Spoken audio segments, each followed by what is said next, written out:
మన మనసు ఎన్నో మార్గాలు చూపిస్తుంటుంది.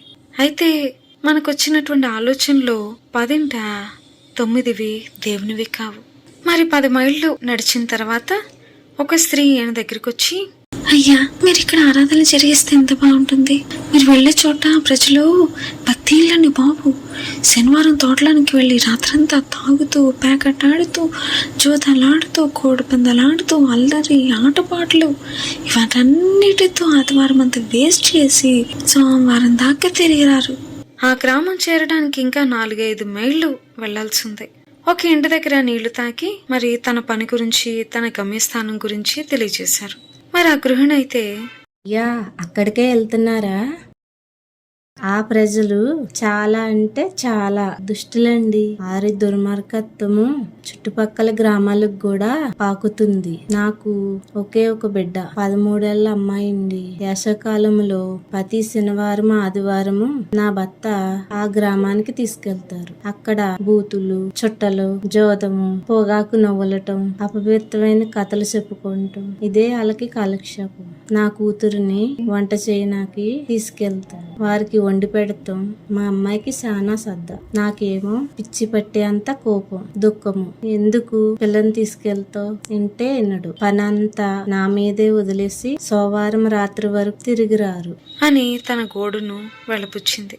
ఈయన అక్కడి నుండి తన దారిని వెళ్ళిపోయారు. ఖాళీగా ఉన్న ఒక బాప్టిస్టు చర్చు దాటి వెళ్ళుచుండగా కొంతమంది, ఇక్కడ కూటాలు పెట్టండి, ఇక్కడ కూటాలు పెట్టండి, మా ఊర్లో కూడా పెట్టండి అని అడిగారు. అప్పుడు ఆయన, నాకిప్పుడు వీలు లేదు అంటూ వెళ్ళిపోయారు. దారిలో ఒక భార్య భర్త మరి తను ఎదుర్కొని ఈయన ఎక్కడికి వెళ్తున్నారో తెలుసుకున్నారు. వారు ఈయనతో, ఎందుకండి మీరు మీ సమయాన్ని ఇలా వేస్ట్ చేసుకుంటారు? అక్కడ ఏ భక్తి బోధ చెల్లదు. దుర్మార్గతకు ప్రసిద్ధిగాంచిన స్థలం అండి అది. ఇక్కడున్న రాళ్ళరప్పలకు చెప్పినా వాటిని కదిలించవచ్చు కానీ ఆ ప్రజలను బాగు చేయట అసాధ్యము అన్నారు. అయితే ఈయన తిరిగి ప్రార్థన చేశారు. ప్రవ్వా, నేను వింటున్న ఈ మాటలేమిటి? అందుకు దేవుడు, అది నీకెందుకు, నువ్వు ముందుకు సాగు అని ప్రభు తనకే ప్రత్యుత్తరమిచ్చారు. ఆ పురుషుడు మాత్రం ఈయన వదలలేదు. మా స్థలం ఇక్కడికి దగ్గరేనండి. ఈ పల్లంగా ఉన్న ప్రాంతానికి అవతలి ప్రక్కనండి. అక్కడ కూటాలు పెట్టడం చాలా అవసరము. భోజనానికి మంచి వసతులు ఏర్పాటు చేస్తాము. పైగా డబ్బులు కూడా ఇస్తాము. మీరు వెళ్ళే చోట ఏ డబ్బు దొరకదు. ఆ స్థలము నుండి మీరు బ్రతికి బయటపడితే అదే గొప్ప సంగతి అన్నారు. దేవుడు తన చిత్తంలో తేటగా మరి ఈయనకి బయలుపరిచారు కాబట్టి ఈయన ఈ ఆహ్వానాన్ని కూడా నిరాకరించారు. ఇలా నడుస్తూ దేవుడు చూపించిన రోడ్డు, గుబురుగా ఉన్న చెట్లు, కాలిబాట ఈయనకి కనిపించాయి. ఇదే కదా దేవుడు చూపించిన స్థలము అని గుర్తించి ఆ బాటని వెళ్ళిపోతున్నప్పుడు తాళాలు వేయబడినటువంటి ఒక బడిపాక కనిపించింది. తన చుట్టూ పిచ్చి మొక్కలు తనకంటే ఎత్తుగా పెరిగాయి. అప్పుడు ఆయన, ప్రవ్వా, ఇక్కడ రాక్షసులు దుడ్డు కర్రలతో నా పైన పడడానికి వచ్చినా సరే నేను జడవను. మీరు మీ కార్యాన్ని ఇక్కడ జరిగిస్తారు అంటూ దేవుని స్తుతిస్తుండగా దేవుని ఆత్మ తనపై బలంగా దిగింది. దేవుని ఆత్మ తన ఆత్మనంతటిని లోతుగా ఉజ్జీవింపజేసింది. దేవుని శక్తి ఆయన నింపింది. తన అలసట తొలగించి దేవుని బలము తన్ను పరిగెత్తేలా చేసింది. ఉదయం 10 గంటలవుతుంది. అయితే అక్కడ ఒకరిని పిలిచి, గ్రామ పెద్ద రుడాల్ఫ్ గారి ఇల్లెక్కడా అని విచారించినప్పుడు వారు, ఇటు 2 ఇళ్ళండి అని చెప్పారు.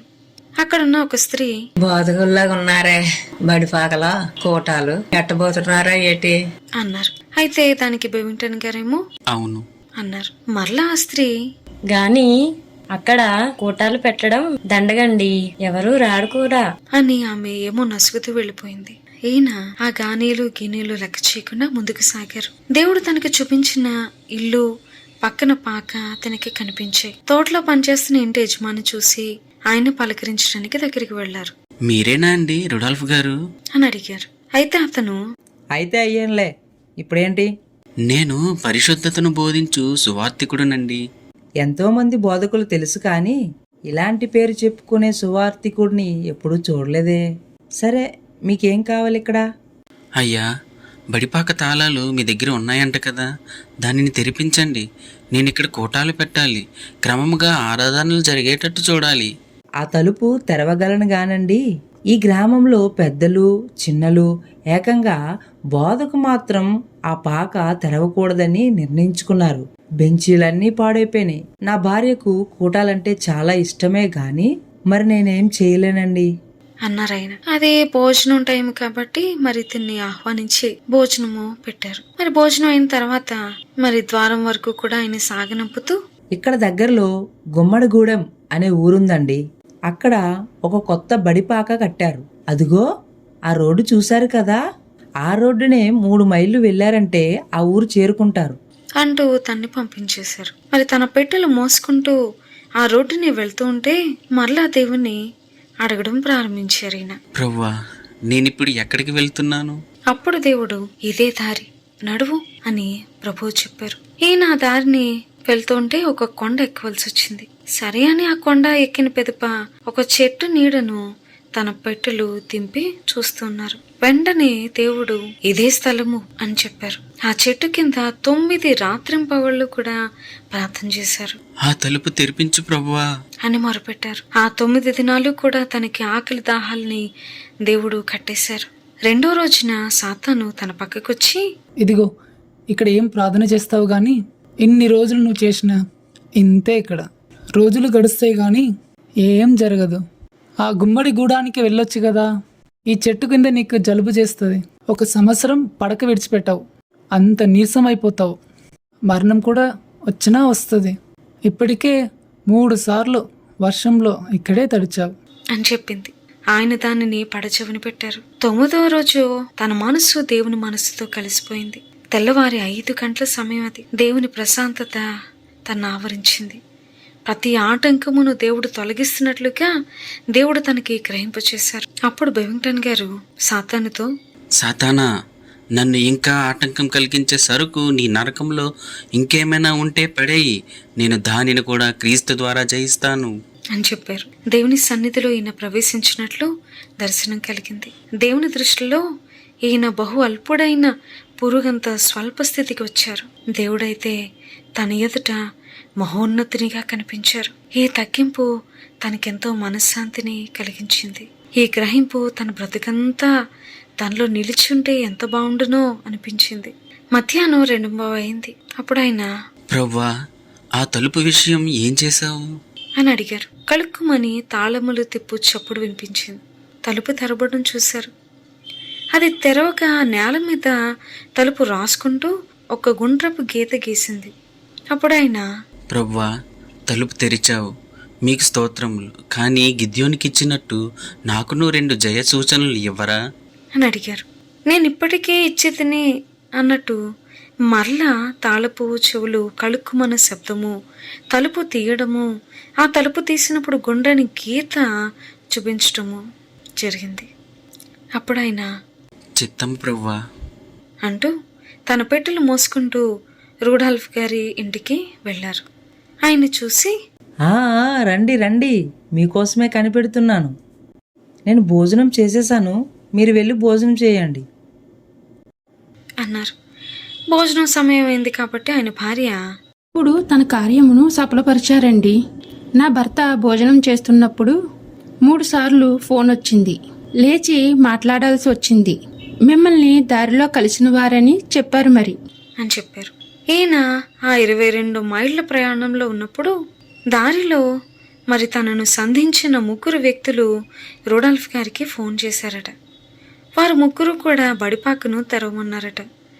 ఇక ఎదురు చెప్పలేక ఈయన వెళ్ళి ఆ బోధకుని పిలుచుకొస్తాను అని చెప్పి బయలుదేరడానికి సిద్ధపడ్డారట.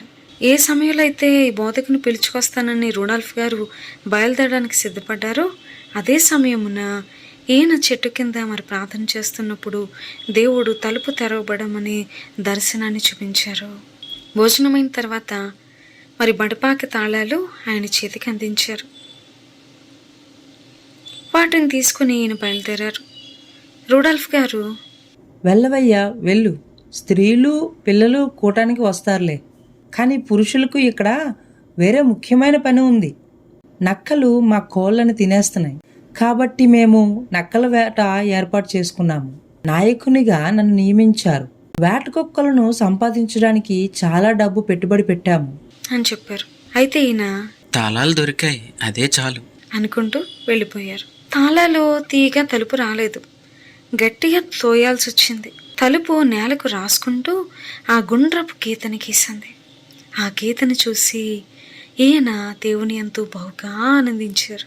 దేవుని ఎదుట సాష్టాంగపడి ఇక నక్కల వేట చెదరగొట్టు ప్రభువా అని ప్రార్థన చేయడం మొదలుపెట్టారు. ఆ 30 మంది రక్షణ లేని పురుషుల కొరకు మొరపెట్టారు. 4 నుండి 7:30 గంటల వరకు విజ్ఞాపన చేశారు. 7:30కు బయట ఏదో హడావిడి వినిపించింది. కుక్కలు కూడా మొరుగుతూ పురుషులు మాట్లాడుకుంటూ ఉన్నారు. అంతలో నాయకుని స్వరము వినిపించింది. రండిరా రండి, ఈ బోధకుడు ఇక్కడ ఏం చేస్తున్నాడో చూద్దాం. వారు గుర్రాలు దిగి వాటిని చెట్లకు కడుతుండగా దేవుడు ఈ వేటను కొన్ని నిమిషాలైనా సరే ఇక్కడ ఆపారు అని దేవుని స్తుతిస్తూ మరి ఆయన బెంచీల్ని సిద్ధం చేశారు. వారు లోపలికి ప్రవేశించారు. వాళ్ళందరినీ కూర్చోమనగా రూడాల్ఫ్ గారు, మేమిక్కడ ఎక్కువసేపు ఉండం, కొన్ని నిమిషాలు ఏదో ఇలా తొంగి చూడడానికి వచ్చాం అంతే. అప్పుడు ఈయన సరేనండి, ఉన్న కొద్దిసేపు పాటలు పాడుకుందాం అన్నారు. అప్పుడు దేవుణ్ణి ఏ పాట చెప్పను ప్రభువా అని అడిగారు. నక్షత్రములు నీ కిరీటమందుండునా అని ప్రభువు ఆ పాటని చూపించారు. ఆ పాట ఇంగ్లీష్లో ఉంటుంది. Will there be any stars in my crown. ఈ పాట ఆ సమయంలో వారందరూ కూడా కలిసి పాడారు. వారికి ఇది చాలా బాగా నచ్చింది. వారు ఆ పాటను మారుమ్రోగేటట్లు పాడారు. పాట విని ప్రజలు వచ్చి పాకనంతా నింపేశారు. మరొక పాట పాడమని అన్నారు. 75 పాటల పుస్తకాలు ఉన్నాయి. రెండవ పాటని కూడా వారు మరింత ఉత్సాహంగా పాడారు. వారికి ఆ నక్కల వేట మాట ఎత్తలేదు. 40 నిమిషాలు పాడిన తర్వాత అర్ధగంట సేపు ప్రసంగించారు. ఎవ్వరూ కదలలేదు. మరలా కొన్ని పాటలు పాడారు. అయితే రూడాల్ఫ్ గారిని పిలిచి, బెమింగ్టన్ గారు, ఇక పాటల నాయకుడు మీరేనండి. ప్రతిదినము 7 గంటలకే వచ్చి పాడాల్సిన పాటలను మీరే ఎన్నుకొని ఆసక్తి ఉన్నవారికి పాటల తర్ఫీదు ఇవ్వండి అని రూడాల్ఫ్ గారికి ఆ బాధ్యతను అప్పగించారు. అది అందరికీ కూడా చాలా నచ్చింది. 4వ రోజు రూడాల్ఫ్ గారు కన్నీటితో రక్షణ కోసం ప్రార్థించారు. అక్కడున్న వారందరూ కూడా, మా అందరికీ రక్షణ చాలా అవసరం. మాకు రక్షణ కావాలి, మాకు రక్షణ కావాలి, మాకు కూడా ఫస్ట్ కావాలి. వేట అనే మాటే ఇక వినపడలేదు. 30 మంది పురుషులు కూడా ఆ దినమున ప్రార్థనకే ఉండిపోయారు. మధ్యరాత్రి వేళ రూడాల్ఫ్ గారు రక్షణానందంలో ప్రవేశించారు. మిగిలిన వారు తెల్లవారి వరకు ప్రార్థన చేసి దేవుని విడుదలను పొందుకున్నారు. రూడాల్ఫ్ గారి భార్య ఇంతకు క్రితమే రక్షణ పొందిన వ్యక్తి. అయితే పరిశుద్ధపరచబడే అనుభవములో పెనుగులాడుతూ ఉన్నారు. ఆ కూటములో 200 మంది రక్షించబడ్డారు. ఈయన ఆటంకాలను చూసి వెనుకాడుంటే ఇంత దీవెన పోగొట్టుకుని ఉందని కదా అని చెప్పి జ్ఞాపకం చేసుకున్నారు. కష్టతరమైన పరిస్థితులు ఎదురైనా సరే దేవునిని విడిచిపెట్టకుండా ఆయన సన్నిధిలో గోజాడి జయం పొందడమే సరైన మార్గము. ఇక బడిపక్క సరిపోలేదు. విశాలమైన ప్రార్థన మందిరం కట్టారు. ఈయన్ని అక్కడుండి ఆ సేవను కొనసాగించమన్నారు.